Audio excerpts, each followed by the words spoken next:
ಹೂವ ಚೆಲ್ಲಾಡ ಬನ್ನಿರೋ, ಮೊಗ್ಗ ಚೆಲ್ಲಾಡ ಬನ್ನಿರೋ. ಆತ್ಮೀಯ ಜನಪದ ಸಿರಿ ವೀಕ್ಷಕರಿಗೆ ನಿಮ್ಮ ಜರಗನಹಳ್ಳಿ ಕಾಂತರಾಜು ಮಾಡುವ ನಮಸ್ಕಾರಗಳು. ಸ್ನೇಹಿತರೆ, ಅತ್ಯಂತ ನಿರ್ಲಕ್ಷ್ಯಕ್ಕೆ ಒಳಗಾಗಿದ್ದಂತಹ ಚರ್ಮವಾದ್ಯಗಳನ್ನು ಅಂತಾರಾಷ್ಟ್ರೀಯ ಮಟ್ಟಕ್ಕೆ ಕೊಂಡೊಯ್ದ ಕೀರ್ತಿಯನ್ನು ಹೊಂದಿರತಕ್ಕಂಥ ನಮ್ಮ ಕರ್ನಾಟಕದ ಹೆಮ್ಮೆಯ ಜಾನಪದ ಕಲಾವಿದರು ಮೈಸೂರಿನ ನಗಾರಿ ಮಂಜು ಅವರು ಇವತ್ತು ನಮ್ಮ ಜನಪದ ಸಿರಿ ಸ್ಟುಡಿಯೋ ಸರ್ ಇದ್ದಾರೆ. ಸ್ನೇಹಿತರೆ, ಅವರನ್ನ ಸ್ವಾಗತ ಕೋರೋಣ. ಮಂಜು ಸರ್, ನಮಸ್ಕಾರ. ಕಾರ್ಯಕ್ರಮಕ್ಕೆ ಸ್ವಾಗತ. ಜಾನಪದ ಜಾತ್ರೆಯ ವೇದಿಕೆಯಲ್ಲಿ ನೋಡಿದ ನಾನು ತಮ್ಮನ್ನ. ಹೌದು ಸರ್. ಸ್ಟುಡಿಯೋಗೆ ಸ್ವಾಗತ ಸರ್. ಅಭಿನಂದನೆ ಸರ್. ಈಗ ಜನಪದ ಶ್ರೀ ಕನ್ನಡ ಚಾನಲ್ಗೆ ನಮ್ಮ ಜಾನಪದ ಕಲಾವಿದರನ್ನು ಕರೆದು ಒಳ್ಳೆ ಸಂದರ್ಶನ ಮಾಡಿ ಪ್ರಚಾರ ಮಾಡ್ತಿರುವಂಥ ಈ ಒಂದು ಚಾನಲ್ಗೆ ಇಡೀ ರಾಜ್ಯಾದ್ಯಂತ ಜಾನಪದ ಕಲಾವಿದರ ಪರವಾಗಿ ಅಭಿನಂದನೆಗಳು sir. Thank you Manju sir. Janapada Shri ಸ್ಟುಡಿಯೋಸ್ಗೆ ಸ್ವಾಗತ. ನಿಮ್ಮದೇ ಬದುಕಿಗೆ ನಿಮಗೆ ಸ್ವಾಗತ. ಆಗ್ಬೋದು ಸರ್. ಮಂಜು ಸರ್, ಹ್ಞೂ ಸರ್. ನಗಾರಿ ಕಲೆಯನ್ನು ಅಂತಾರಾಷ್ಟ್ರೀಯ ಮಟ್ಟಕ್ಕೆ ಕೊಂಡೊಯ್ದಂತಹ ಕೀರ್ತಿಗೆ ಪಾತ್ರರಾಗಿರೋರು ತಾವು. ನಿಮ್ಮ ಅನೇಕ ಸ್ನೇಹಿತರಿಗೆ, ಬಂಧು ಬಾಂಧವರಿಗೆ, ಅಭಿಮಾನಿಗಳಿಗೆ, ಜಾನಪದ ಪ್ರೇಮಿಗಳಿಗೆ ನಗಾರಿ ಮಂಜು ಅವ್ರ ಬಗ್ಗೆ ತಿಳ್ಕೊಬೇಕು ಅಂತ ಭಾಳ ಕುತೂಹಲ ಇರುತ್ತೆ. ಯಾರು ನಗಾರಿ ಮಂಜು ಅವರು? ನಿಮ್ಮ ಹಿನ್ನೆಲೆ ಏನು, ನಿಮ್ಮ ಮೂಲ ತಿಳಿಸ್ಕೊಡಿ ದಯವಿಟ್ಟು.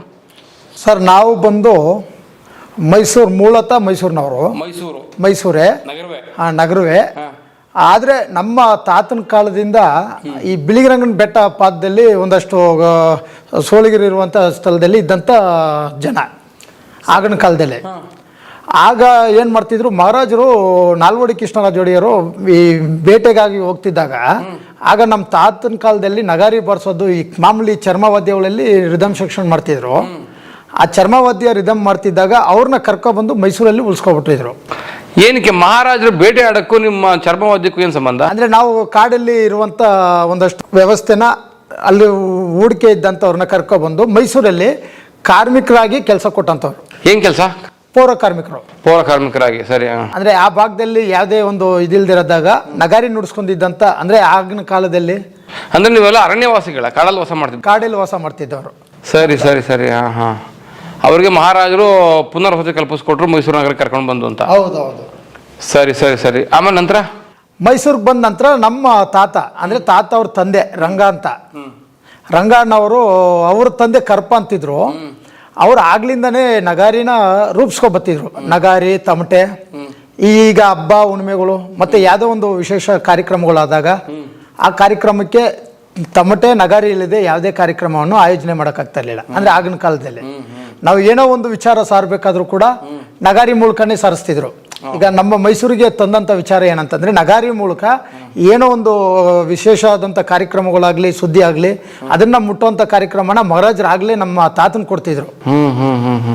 ಅಂದರೆ ಒಂದು ವಿಷಯವನ್ನ ಸಾರ್ತಕ್ಕಂಥದ್ದು, ಎಲ್ಲ ಪ್ರಚಾರ ಮಾಡುವಂಥ ಕೆಲಸ, ಪ್ರಸಾರ ಮಾಡ್ತಕ್ಕಂಥದ್ದು. ಹೌದು. ಅದನ್ನು ಮಾಡ್ತಾ ಹಾಗೆ ಬರ್ತಾ ಅಲ್ಲಿಂದ ವೃತ್ತಿಗೆ ಬಂದರು. ಪುರಾತನ ಮಾಧ್ಯಮ ನಿಮ್ಮ ನಗಾರಿ. ಹೌದು. ತುಂಬಾ ಹಳೆ ನಗಾರಿ. ನಿಜ. ಅದನ್ನ ಒಂದು ಪ್ರಚಾರದ ವಸ್ತುವಾಗಿ ಬಳಸ್ತಾ ಇದ್ದಂಥದ್ದು. ಹೌದು, ಆಗಿನ ಕಾಲದಲ್ಲೇ. ನನಗೆ ಇಲ್ಲಿ ಒಂದು ಸಣ್ಣ ಒಂದು ಗ್ಯಾಪ್ ಕ್ರಿಯೇಟ್ ಆಯ್ತು. ಏನಂದ್ರೆ, ನಿಮ್ಮ ಪೂರ್ವಜರು ಕಾಡಲ್ಲಿ ಮಾಡಿದಂಥ ಕೆಲಸ ಏನು, ಮೈಸೂರು ಮಹಾರಾಜರು ನಿಮ್ಮನ್ನ ಯಾಕೆ ಕರ್ಕೊಂಡು ಬಂದರು ಮೈಸೂರಿಗೆ? ಇದೊಂದು ಸ್ವಲ್ಪ ಸ್ಪಷ್ಟತೆ ಕೊಡ್ಬೋದಾ ನನಗೆ ದಯವಿಟ್ಟು? ಹೌದು. ಏನಂತಂದ್ರೆ, ಆಗಿನ ಕಾಲದಲ್ಲಿ ಮಹಾರಾಜರು ಬಿಳಿಗಿರಂಗನ ಬೆಟ್ಟ ಪಾದ ಆ ಭಾಗದಲ್ಲಿ, ಹೌದು, ಕೇಗುಡಿ ಅರಣ್ಯಕ್ಕೆ ಅವರು ಬೇಟೆಗೆ ಬರ್ತಾ ಇದ್ರು. ಬೇಟೆಗೆ ಹೋಗ್ತಿದ್ದಾಗ ಇವರು ಕಾಮನ್ ಆಗಿ ನಗಾರಿಗಳನ್ನ ನುಡಿಸೋದು, ತಯಾರಿ ಮಾಡೋದು, ರಾಜರು ಬಂದ್ರು ಅಂತ ಆ ಸಂದರ್ಭಗಳೆಲ್ಲ ಸಂದರ್ಶನಕ್ಕೆ ಹೋಗಿದ್ದಾರೆ. ಆದ್ರೆ ಇವ್ರನ್ನ ಕರೆದು ಮೈಸೂರಿಗೆ ತಂದು, ಮೈಸೂರಿಗೆ ಕರೆಸಿ ಅಲ್ಲಿ ಆಲ್ಮೋಸ್ಟ್ ಇದೇ ಇದನ್ನ ಸಾರುವಂತ ಕೆಲಸ ಕೊಟ್ಟರು. ಇಲ್ಲ, ಇನ್ನು ನನಗೆ ಮನಸ್ಸಲ್ಲಿರೋದು ಕೇಳ್ಬಿಡ್ತೀನಿ.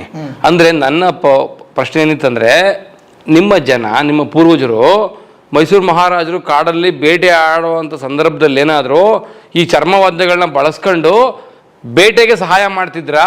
ಅದಕ್ಕೋಸ್ಕರ ನಿಮ್ಮ ಜನಗಳನ್ನ ಮೈಸೂರಿಗೆ ಕರ್ಕೊಂಡು ಬಂದ್ರಾ ಅಂತ ನನ್ನ ಪ್ರಶ್ನೆ. ಹೌದು, ಅದು ನಿಜಾನೇ ಅಲ್ವಾ? ಈಗ ಯಾವುದೋ ಒಂದು ಪ್ರಾಣಿಯನ್ನ ಅದು ಇದೆಯಲ್ಲ, ಬೇಟೆ ಆಡ್ಬೇಕಾದ್ರೆ ಒಂದ್ ಕಡೆ ಸದ್ದು ಮಾಡ್ಕೊಂಡು ಕರ್ಕೊಂಡ್ ಬರ್ತಾರೆ, ಮಹಾರಾಜರು ಒಂದ್ ಕಡೆ ನಿಂತು ಬಿಲ್ ಬಾರಿಸ್ತಾರೆ.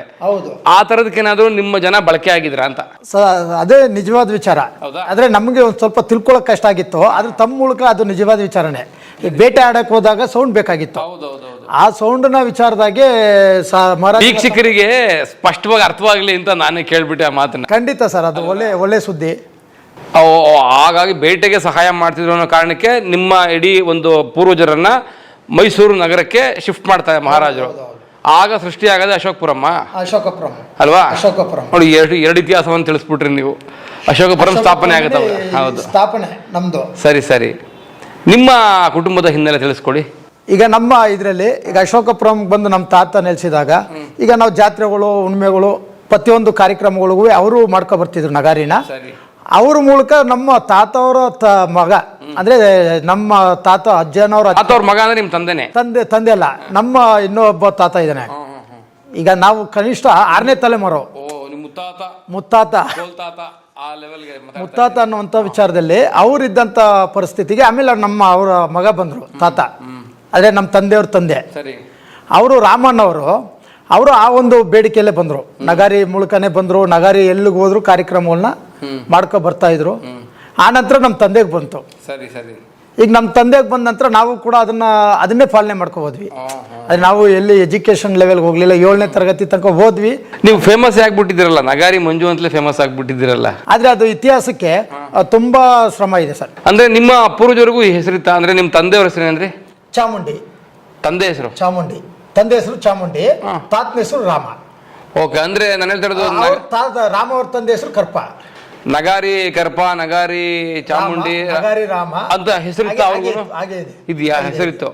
ಈಗ ನೀವು ನಗಾರಿ ಮಂಜು ಅವರು 5ನೇ 6ನೇ ತಲೆಮಾರಲ್ಲಿ ಬರ್ತಾ ಇರ್ತಕ್ಕಂಥವ್ರು ಅಂತ ಕಡೆಗೂ ಸಾಧಿಸಿದ್ರಿ ನೀವು. ನಗಾರಿಯನ್ನ ತೆಗೆದುಕೊಂಡು ಅಮೆರಿಕವರೆಗೂ ಹೋಗಿ ಬಂದಿದ್ದೀರಿ. ಶುಭಾಶಯಗಳು ತಮಗೆ. Very nice. ಮಂಜು ಸರ್, ಸದ್ಯ ವಾಸ ಮೈಸೂರು. ಹೌದು. ಯಾರ್ಯಾರಿದ್ದೀರಿ ಕುಟುಂಬದಲ್ಲಿ? ಸರ್ ನಮ್ಮಲ್ಲಿ ಈಗ ನಮ್ಮ ತಂದೆ ತೀರ್ಕೊಂಡ್ರು, ಚಾಮುಂಡಿ ಅವರು ತೀರ್ಕೊಂಡ್ರು.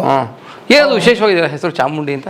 ಅಂದ್ರೆ ಆಗಿನ ಕಾಲದಲ್ಲಿ ಅವರ ರಾಮ ಅವರು ಇಟ್ಟಂತ ಹೆಸರು, ತಾತವರು. ಚಾಮುಂಡಿ ಅಂದ್ರೆ ಚಾಮುಂಡೀಶ್ವರಿ ನಮ್ಮ ಬೆಟ್ಟ ಇದೆಯಲ್ಲ, ಹೌದು, ಅದ ಪ್ರಯುಕ್ತವಾಗಿ ಚಾಮುಂಡಮ್ಮ. ಗಂಡು ಮಕ್ಕಳಿಗೆ ಚಾಮುಂಡಿ ಅಂತ ಚಾಮುಂಡಿ ಅಂತ ವಿಶೇಷವಾಗಿ. ಹೆಣ್ಮಕ್ಳು ಅಂದಾಗ ಚಾಮುಂಡಮ್ಮ, ಚಾಮುಂಡೇಶ್ವರಿ ಅಂತ ಈಗಿರುತ್ತೆ. ಚಾಮುಂಡಿ ಹೆಸರನ್ನ ಎಲ್ಲಾ ಭಾಗದಲ್ಲೂ ಮೈಸೂರಿನಲ್ಲಿರುವಂತ ಜನ ತುಂಬಾ ಉಪಯೋಗಿಸ್ತಾರೆ. ಹೌದ್ರಾ? ನನಗೆ ಗೊತ್ತಿಲ್ಲ, ನನ್ನ ವಿವೇಕ ಅದು, ಕ್ಷಮಿಸಿ. ತಾಯಿಯವರು ಸುಬ್ಬಮ್ಮ ಅಂತ. ಸುಬ್ಬಮ್ಮ ಅವರು ಅವರು ತೀರ್ಕೊಬಿಟ್ಟವ್ರೆ. ಒಡಹುಟ್ಟು ಎಷ್ಟು ನಿಮಗೆ? ನಮಗೆ 3 ಜನ ಅಣ್ಣ ತಮ್ಮದಿರಿಬ್ರು, ಒಬ್ಬರು ತಂಗಿ ಇದ್ದಾರೆ. ಎಲ್ಲರೂ ಸೆಟಲ್ಡ್? ಎಲ್ಲ ಸೆಟ್ಲ್ಡ್. ಅಂದ್ರೆ ಜನಪದದಲ್ಲೇ ಇದ್ದಾರೆ ಎಲ್ಲರೂ? ಇಲ್ಲ, ಅವರೆಲ್ಲ ಬೇರೆ ಬೇರೆ ವೃತ್ತಿಯಲ್ಲಿ ಅವ್ರೆ. ಜನಪದದಲ್ಲಿ ಅದನ್ನ ನಾನೇ ಮುಂದೆ ನಡೆಸುವಂತ ಕೆಲಸ ತಗೊಂಡು ಸರಿ ಆ ದಾರಿಯಲ್ಲೇ ಮುಂದುವರೆದ್ವಿ. ಸರಿ, ಜನಪದದಲ್ಲಿ ತಾವೊಬ್ಬರಿದ್ದೀರಿ. ಅಂದ್ರೆ ನಿಮ್ಮ ತಂದೆಯವರು ಜನಪದದಲ್ಲಿದ್ರು, ಆ ಒಂದು ವೃತ್ತಿನ ತಾವು ಮುಂದುವರ್ಸ್ಕೊಂತ ಹೋಗ್ತಾ ಇದ್ದೀರಿ. ಹೌದು. ಮದುವೆ ಆಗಿದೆ ಮಂಜು ಅವ್ರಿಗೆ? ಹೌದು, ಆಗಿದೆ. ಪರಿಚಯ ಮಾಡ್ಕೊಳ್ಳಿ ಫ್ಯಾಮಿಲಿ ಬಗ್ಗೆ. ಸರ್, ನಮ್ಮ ಫ್ಯಾಮಿಲಿಗೆ ನನ್ನ ಮನೆಯವರು ಕಾವೇರಿ ಅಂತಿದ್ದಾರೆ. ಅವರು ಮನೇಲಿ ಇರ್ತಾರೆ, ಹೌಸ್ ವೈಫ್, ಗೃಹಿಣಿ. ಈಗ ನಾವು ಹೊರಗಡೆಗೆ ಬಂದಾಗ ನನ್ನ ಕಲಾವಿದರು ಎಷ್ಟು ಜನ ಇದ್ರು ಕೂಡ ಅವನ್ನ ನಿಭಾಯಿಸುವಂತ ಕೆಲಸ ಅವರೇ ಮಾಡ್ತಾರೆ. ಹೌದೌದು, ಅದೇ ನಿಮ್ದು ಬಳಗ ಅಪಾರ, ತಂಡ ಅಪಾರ. ಹೌದೌದು. ನಗಾರಿಗೆ ಕನಿಷ್ಠ ಅಂದ್ರೂ ಕೂಡ ನಾವು ಒಂದು 300 ಜನ ಇದ್ದೀವಿ. ನನಗೆ ಗೊತ್ತಿದೆ, ನಿಮ್ಮ ಇತಿಹಾಸ ನನಗೆ ಗೊತ್ತಿದೆ. ಅದರಲ್ಲಿ ಈಗ ನಾವೆಲ್ಲ ಹೊರಗಡೆ ಇರ್ತೀವಿ ಅಂತ ಇಟ್ಕೊಳ್ಳಿ, ಯಾರು ಕಾರ್ಯಕ್ರಮಕ್ಕೆ ಫೋನ್ ಮಾಡಿದ್ರೆ ಅವ್ರು ಮೆಸೇಜ್ ಕೊಟ್ರೆ ಸಾಕು, ನಮ್ಮ ಹುಡುಗರ್ನೆಲ್ಲ ಅವರೇ ಕರೆಸಿ ಮಾಡ್ಕೊಂಡ್ಬಿಡ್ತಾರೆ ಕೆಲಸ. ಅವರೇ ಲೀಡ್ ಮಾಡಿ ನೈಸ್ ಗಾಡಿ ಹತ್ತಿಸ್ತಾರೆ. ಮಕ್ಕಳು ತಮಗೆ? ಮಕ್ಕಳು ಹೆಣ್ಮಕ್ಳು ಬಂದು 5 ಜನ ಇದ್ದಾರೆ. ಹೆಣ್ಮಕ್ಳು 5 ಜನ ಇದ್ದಾರೆ, ಗಂಡ ಮಗ ಒಬ್ಬ. ಅಲ್ಲ ಸರ್, ನಿಮಗೆ ಹುಟ್ಟಿದಂಥ ಮಕ್ಕಳು ಬಗ್ಗೆ ಹುಟ್ಟಿದಂಥ ಮಕ್ಕಳನ್ನೇ 5 ಜನ ಹೆಣ್ಮಕ್ಳು ಅವ್ರೆ. ಹೌದ್ರಾ? ಸರಿ. ಅದರಲ್ಲಿ ಒಬ್ಬ ಹುಡುಗ ಏನಕ್ಕಂದ್ರೆ ನಮ್ಮ ಪುರಾಣದ್ದು ಲೆಕ್ಕಾಚಾರದಲ್ಲಿ ಗಂಡು ಮಗು ಇದ್ರೆ ಮುಂದೆ ತಲೆಮಾರಿಗೆ ಯೂಸ್ ಆಗ್ತವೆ, ಅಂದ್ರೆ ಬೇಕಾಗುತ್ತೆ ಅನ್ನೋ ಕಡೆ ಮಗು. ಗಂಡು ಮಗುನ ಕಡೆ ಮಗು ಆಗ್ಲಿಲ್ಲ ಅಂದ್ರೆ ಪ್ರಯತ್ನ ಮಾಡ್ತಾ ಇದ್ದಾರೆ ನಾವು, ಅದು ಮುಂದೆ ನೋಡ್ಬೇಕಾಯ್ತು. ನಾನು ತಮ್ಮ ಬಗ್ಗೆ ತಿಳ್ಕೊಂಡಿರೋ ಪ್ರಕಾರ ತಾವು ಕಪ್ಪಣ್ಣವರ ಆಪ್ತ ಬಳಗದಲ್ಲಿ ಗುರುತಿಸ್ಕೊಂಡಿರ್ತಕ್ಕಂಥವ್ರು. ಆ ಬಳಗದಲ್ಲೇ ನಾನು ತಮ್ಮ ಬಗ್ಗೆ ತಿಳ್ಕೊಂಡಿರೋ ಪ್ರಕಾರ ನಗಾರಿ ಮಂಜು ಅವರು ಈ ನಗಾರಿ ಕಲೆಗೆ ಬರೋದಕ್ಕಿಂತ ಮುಂಚೆ ಅನೇಕ ಕೆಲಸ ಕಾರ್ಯಗಳನ್ನ ಮಾಡಿದ್ದಾರೆ ಅಂತ. ಬದುಕಿಗಾಗಿ ಏನೆಲ್ಲ ಕಷ್ಟಪಟ್ಟಿದ್ದೀರಿ? ಬದುಕು ನಿಮ್ಗೆ ಎಷ್ಟು ಪಾಠವನ್ನು ಕಲಿಸಿದೆ ಅಂತ? ಸರ್, ಈಗ ಏನಾಗಿತ್ತಂದ್ರೆ ಬದುಕಿಗೆ ಈಗ ನಮ್ಮ ತಂದೆ ಆಗಿನ ಕಾಲದಲ್ಲಿ ಅವರು ಕಾರ್ಯಕ್ರಮಗಳು ಮಾಡಕ್ ಹೋಗ್ತಿದ್ರು. ಅಂದ್ರೆ ವಾದ್ಯ ನುಡಿಸೋಕೆ ಕಾರ್ಯಕ್ರಮಗಳಿಗೆ ಹೋಗ್ತಿದ್ರು. ಮೈಸೂರು ಕರ್ಗ ನಡೆಯುತ್ತೆ, ಬೆಳಗಾನ ನಡೆಯುತ್ತೆ ಕರ್ಗ. ಈಗ ಆ ರೀತಿ ಸಾಂಸ್ಕೃತಿಕ ಕಾರ್ಯಕ್ರಮಗಳು ಅಲ್ಲಿಗೂ ನಡೆಯೋದು. ಅಲ್ಲಿಯಲ್ಲೂ ಮಾರಮ್ಮ ಜಾತ್ರೆ, ಬೇರೆ ಬೇರೆ ಜಾತ್ರೆಗಳು ನಡೆಯುತ್ತೆ, ಚಾಮುಂಡೇಶ್ವರಿ ಹಬ್ಬ. ಈಗ ನಮಗೆ ಸಂಬಂಧಪಟ್ಟಂಥದ್ದು ಅಲ್ಲಿ ಗಾರ್ಡ್ನಲ್ಲಿ ನಡೆಯುವಂಥ ಕಾರ್ಯಕ್ರಮಗಳು ತುಂಬ ಇತ್ತು. ಆ ಪ್ರತಿಯೊಂದು ಕಾರ್ಯಕ್ರಮಕ್ಕೂ ನಾನು ಓದೋದನ್ನ ಕಡಿಮೆ ಮಾಡಿ ನಾನು ಕನಿಷ್ಠ 12-13 ವರ್ಷಕ್ಕೆ ನನ್ನ ತಂದೆ ಜೊತೆಲಿ ಹೊಂಟಿದೆ. ಅಂದ್ರೆ ವಿದ್ಯೆ ಮೊಟಕುಗೊಳಿಸಿದ್ರಿ? ವಿದ್ಯೆನ ತಲೆಗೆ ಹತ್ತಲಿಲ್ಲ, ಆಮೇಲೆ ಇವರೊಟ್ಟಿಗೆ ಇವ್ರೇನಾಗೋದಂದ್ರೆ ಫಸ್ಟು ನಮ್ಮಲ್ಲಿ ಎಷ್ಟು ಓದಿದಿರಿ ತಾವು? 7th ಗಂಟೆ ಹೋಗಕ್ಕೆ ಟ್ರೈ ಮಾಡಿದೆ, ಆಗಿದೆ 7th ಆಗಿದೆ. ಆದರೆ ಮಧ್ಯೆ ಗ್ಯಾಪ್ ಆಗಿ ನಿಮ್ಮ ಈ ವಿದ್ಯಾಭ್ಯಾಸದ ಈ ಮೊಟಕುಗೊಳಿಸುವಿಕೆ ಏನಿದೆ ಅದು ನಿಮಗೆ ಅಮೆರಿಕ ಪ್ರವಾಸಕ್ಕೆ ಏನು ಕೈ ಕೊಡಲಿಲ್ಲ? ಅಂದರೆ ನಮಗೆ ಏನಾಗ್ತಂತಂದರೆ ಈ ಮೂಲ ನಾವು ಓದಿ ಎಲ್ಲ ಒಂದು ಕಡೆ ಕೆಲಸಕ್ಕೆ ಹೋಗಿದ್ರು ಕೂಡ ಈಗ ತಮ್ಮ ಸ್ಟುಡಿಯೋದಲ್ಲಿ ಬಂದು ಮಾತಾಡೋಂಥ ಅವಕಾಶ ಸಿಗ್ತಾ ಇರಲಿಲ್ಲ. ದೊಡ್ಡ ಮಾತು, ಅವಕಾಶ ಸಿಗ್ತಾ ಇರಲಿಲ್ಲ. ಅದ್ರ ಒಟ್ಟಿಗೆ ಏನಂತಂದರೆ ಈಗ ನಾವು ಮಾಡ್ತಿದ್ದಂಥ ವೃತ್ತಿ, ಈಗ ನಮ್ಮ ತಂದೆ ಮಾಡ್ತಿದ್ದಂಥ ವೃತ್ತಿಯಲ್ಲಿ ಹೇಗಿತ್ತಂತಂದರೆ ಅವ್ರು ಅಲ್ಲಿಗಾಡಿಗೆ ಹೋದರೆ ಸಂಭಾವನೆ ಕೊಡ್ತಾ ಇರಲಿಲ್ಲ. ಆಗ ಒಂದಷ್ಟು ಅಕ್ಕಿ ಧಾನ್ಯ ಈ ವ್ಯವಸ್ಥೆಯಲ್ಲೇ ಇದ್ದಂಥ ಕಾರ್ಯಕ್ರಮಗಳು ಮಾಡ್ಕೊಬತ್ತಿದ್ವಿ. ಸರಿ ಸರಿ. ಸಂಭಾವನೆ ಅನ್ನೋದು ಕೊಟ್ಟರು ಕೂಡ ಒಂದು 2 ರೂಪಾಯಿ 3 ರೂಪಾಯಿ 5 ರೂಪಾಯಿ ಈ ಲೆವೆಲಲ್ಲಿ ಇತ್ತು ಆಗಿನ ಕಾಲಕ್ಕೆ. ಆದರೆ ಅವ್ರಿಗೆ ಏನಾಗ್ತಿತ್ತು ಅಂದರೆ ಕುಡಿತ, ಮೂಲತಃ ಏನಂತಂದ್ರೆ ನಗಾರಿ ನುಡಿಸೋದು, ತಂಟೆ ನುಡಿಸೋದು, ಕುಡಿತ. ಅದೇ ಈ ಚರ್ಮವಾದ್ಯಗಳ ಕಲಾವಿದರಿಗೆ ಅದೊಂದು ಇರುತ್ತೆ, ಅದೊಂದು ಅಭ್ಯಾಸ ಇರುತ್ತೆ. ಅಂದ್ರೆ ಅದನ್ನು ಕುಡಿದಾಗ ಒಂದು ಸ್ವಲ್ಪ ನುಡಿಸೋಕ್ಕೆ ಎನರ್ಜಿ ಇರುತ್ತೆ ಅನ್ನೋ ಉದ್ದೇಶ, ಜೋಶಲ್ಲಿ ಬಾರಿಸ್ಬೋದು ಅಂತ, ಆ ಜೋಶಲ್ಲೇ ಬಾರಿಸ್ತಿದ್ರು. ಆಗೇನಾಗೋದಂದ್ರೆ ಆಗ್ಲೂ ಕೂಡ ನಮ್ಮನ್ನ ಸಾಕಿದ್ದೇನಾದ್ರೆ ನಮ್ಮ ತಾಯಿ ತುಂಬಾ ಕಷ್ಟಪಡ್ತಿದ್ರು, ಸುಬ್ಬಮ್ಮ ಕಷ್ಟಪಡ್ತಿದ್ರು. ಕಾರಣ ಏನಂದ್ರೆ ಇವ್ರು ಕುಡಿದ್ಬಿಟ್ಟು ಕಾರ್ಯಕ್ರಮಗಳು ಮುಗಿಸ್ಕೊಬಂದು ಮನೇಲಿದ್ರು ಕೂಡ ಅವರು ಒಂದು ಸ್ವಲ್ಪ ಕೂಲಿ ಗೀಲಿ ಮಾಡ್ಕೊಂಡು ಆ ಜೀವನ ನಡೆಸ್ಕೊಬಂದಂತ ವ್ಯವಸ್ಥೆಯಲ್ಲಿದ್ರು, ಮಕ್ಳಿಗೆ ಸಾಕ್ಲಿಕ್ಕೆ. ಆ ಒಂದು ಇದರಲ್ಲೇ ಬಂದಾಗ ನಾನು ಕೂಡ ಏನಾಯ್ತು, ಇವ್ರನ್ನ ಎಲ್ಲಾರು ಬಿದ್ದು ಏನಾರು ವ್ಯತ್ಯಾಸ ಆಗುತ್ತಲ್ಲ ಅನ್ನೋ ಉದ್ದೇಶನ ಇವ್ರ ಜೊತೆಲೇ ಫಾಲೋ ಮಾಡಿದ್ವಿ. ಎಜುಕೇಶನ್ ಕಡೆ ಗಮನ ಕೊಡೋದು ಕಮ್ಮಿ ಬಿಟ್ಟು ಇವ್ರ ಜೊತೆಲೆ ಓಡಾಟ. ಅಂದ್ರೆ ಯಾರು ನಿಮ್ಮ ಅಣ್ಣ ತಮ್ಮ ಯಾರು ಓದ್ಲಿಲ್ವಾ? ಇಲ್ಲ, ಅವರು ಒಬ್ಬ SLC ಆಗೋನೆ, ಇನ್ನೊಬ್ಬನು ಓದೋನೆ 8ನೇ ತರಗತಿ ತನಕ. ಅವರು ಆಟೋ ಓಡಿಸ್ಕೊಂಡಿರ್ತಾನೆ. ಇನ್ನೊಬ್ಬ ತಮ್ಮ ಬಂದು ಅವನಿಗೆ ಯೂನಿವರ್ಸಿಟಿಯಲ್ಲಿ ಕೆಲಸ ಮಾಡ್ತಾವನೆ. ಅವ್ರ ಜೀವನ ಸರ್ ಸರ್ಕಾರಿ ಕೆಲಸ, ಅವರ ಜೀವನ ಅವ್ರವ್ರು. ಅದು ಅಂದ್ರೆ ಸರ್ಕಾರಿ ಕೆಲಸದಲ್ಲೂ ಕೂಡ ಅವ್ರವ್ರ ಜೀವನಕ್ಕೆ ಏನೇನು ಬೇಕು ಅವ್ರವ್ರು ಫಾಲೋ ಮಾಡ್ಕೊಂಡು ಹೋಗ್ತಾ ಇದ್ದಾರೆ. ನಮ್ಮ ಕಡೆಗೆ ಯಾರು ಬರಲಿಲ್ಲ. ಸರಿ ಸರಿ ಸರಿ. ಅಂದರೆ ಕಲೆಗೆ ಯಾರು ಬರಲಿಲ್ಲ. ಸರಿ ಸರಿ, ಪರವಾಗಿಲ್ಲ. ಪೂರ್ವಜರ ಕಲೆನ ಉಳಿಸೋಕೆ ಒಬ್ಬರಿದ್ರು ಸಾಕು. ಇದ್ದೀವಿ ಸರ್ ಈಗ. ನೈಸ್. ನಂತರ ಬೇರೆ ತಾವೆಲ್ಲ ಜೀವನಕ್ಕೋಸ್ಕರ ಏನು ಕೆಲಸ ಮಾಡಿದ್ರಿ ಸರ್? ನಾನು ಅದೇ ಹೇಳಿದ್ನಲ್ಲ ಸರ್, ಆಲ್ಮೋಸ್ಟು ಕಲೆಯಲ್ಲೇ ಬಂದೆ. ಅಂದರೆ ಬೇರೆ ಕೆಲಸ ಅಂದರೆ ಹೋಗಲಿಲ್ಲ. ಒಂದು ಸ್ವಲ್ಪ ದಿನ ಕ್ಯಾರಸ್ಪೇಟ್ಲಲ್ಲಿ ಮಾರ್ಚರಿಯಲ್ಲಿ ಕೆಲಸ ಮಾಡ್ತಿದ್ದೆ, ಸಭಾಗಾರದಲ್ಲಿ ನಮ್ಮ ಮಾವನ ಕೆಲಸ ಮಾಡ್ತಿದ್ದೆ ಸ್ಟಾರ್ಟಿಂಗಲ್ಲಿ. ಅಂದರೆ ಅವ್ರು ಕ್ಯಾರಸ್ಪೇಟ್ಲಲ್ಲಿ ಕೆಲಸ ಮಾಡ್ತಿದ್ರು. ಅವ್ರ ಜೊತೆಲಿ ಒಂದು ಸ್ವಲ್ಪ ಹೋಗಿ ಹೆಲ್ಪ್ ಮಾಡೋದು, ಅಂದರೆ ಕಾರ್ಯಕ್ರಮಗಳು ಇಲ್ಲದೆ ಸಂದರ್ಭದಲ್ಲಿ ಅವ್ರ ಜೊತೆಲಿ ಹೆಲ್ಪ್ ಮಾಡೋದು. ಆ ಒಂದು ಇದರಲ್ಲಿ ಶವಾಗಾರಲ್ಲಿ ಏನು ಕೆಲಸ ಸರ್? ನಾವು IC ವಾರ್ಡಲ್ಲಿ ಇರ್ತಿದ್ವಿ. IC ವಾರ್ಡಿಂದ ತಗೋಗಿ ಅಲ್ಲಿಗೆ ಹಾಕೋದು, ಏನು ಡೆಡ್ ಬಾಡಿಗಳನ್ನ. ಓಹೋ, ಅದೇ ನಿಮ್ಗೆ ಧೈರ್ಯ ಜಾಸ್ತಿ. ಹೋಗ್ತಿದ್ವಿ ಹೋಗ್ತಿದ್ವಿ. ಆ ನಂತರ ಹಂಗೆ ಈ ಕೆಲಸದ್ದು ಒತ್ತಡದಲ್ಲಿ ಆಮೇಲೆ ಇಲ್ಲಿ ಪಿಕಪ್ ಆಯಿತು, ನಗಾರಿ ಪಿಕಪ್ ಆಯಿತು. ಅದೇ ಈಗ ನನಗೆ ನಿಮ್ಮ ಬಗ್ಗೆ ಯಾಕೆ ಗೌರವ ಜಾಸ್ತಿ ಅಂದರೆ, ನಗಾರಿ ಕಲೆಯನ್ನು ಇಂಟರ್ನ್ಯಾಷನಲ್ ಲೆವೆಲ್ಗೆ ಕೊಂಡೋಗಿಬಿಟ್ಟಿದ್ದೀರಿ ತಾವು. ಅದೊಂದು ತುಂಬ ಸಂತೋಷ. ಪ್ರತಿ ಜನಪದ ಕಲಾ ಪ್ರಕಾರಗಳಲ್ಲಿ ಎಲ್ಲೋ ಒಬ್ಬರು ಇಬ್ಬರು ಸಿಗ್ತಾರೆ. ಅಂದರೆ ಕಲೆಯನ್ನು ಬಳಸ್ಕೊಂಡು ಬದುಕು ನಡೆಸುವಂಥವ್ರು, ಕಲೆಯನ್ನು ಪ್ರದರ್ಶನ ಮಾಡ್ತಕ್ಕಂಥವ್ರು ಸಿಗ್ತಾರೆ ಹಲವಾರು ಜನ. ಆದರೆ ಆ ಕಲೆಗೆ ಮೆರುಗನ್ನು ತಂದು ಕೊಡ್ತಕ್ಕಂಥ ಕಲಾವಿದರುಗಳು ಕೇವಲ ಬೆರಳೆಣಿಕೆಯಷ್ಟಿರ್ತಾರೆ.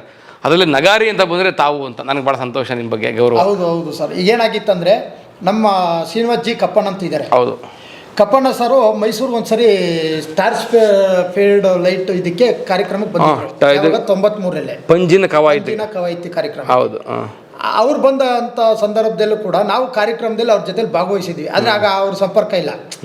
ಈ ಜನರಲ್ ಆಗಿ ನಾವು ಏನು ಕಲಾವಿದರಾಗಿ ಇದ್ವಿ ಆ ರೀತಿ ಕಲಾವಿದರಾಗಿ ನಾವು ಹೋದ್ವಿ, ಕಾರ್ಯಕ್ರಮ ಕೊಟ್ವಿ. ಗುಂಪಲ್ಲಿ ಗೋವಿಂದ ಆಗಿತ್ತು. ಆದರೆ ಆ ಕಾರ್ಯಕ್ರಮದಲ್ಲಿ ನೋಡಿದ್ವಿ ಸರಿ ಯಾರನ್ನ, ಕಪ್ಪಣ್ಣ ಸರ್ನ.